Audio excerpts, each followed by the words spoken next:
কিন্তু এখন পর্যন্ত আসলে কোনো কার্যক্রম আমরা সকাল থেকে এখন পর্যন্ত দেখতে পাইনি। আর এসি কেনার কথা ভাবছেন? ভিসা দিচ্ছে যে কোনো এসিতে 15% নিশ্চিত ছাড়। এছাড়াও থাকছে মানি ব্যাক গ্যারান্টি নিশ্চয়তা।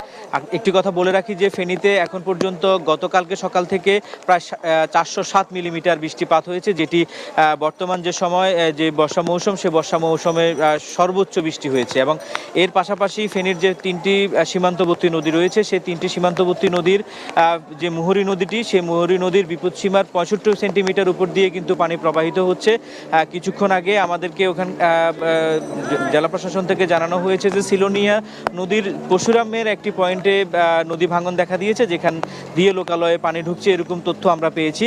আর এর বাইরে আসলে ফেনীর দুটি সড়ক ছাড়া কিন্তু 18টি ওয়ার্ড এই মুহূর্তে অস্থায়ী যে জলাবদ্ধতা সৃষ্টি হয়েছে। এবং যদি অনবরত বৃষ্টি যদি হতে থাকে এবং রাতের অংশেও যদি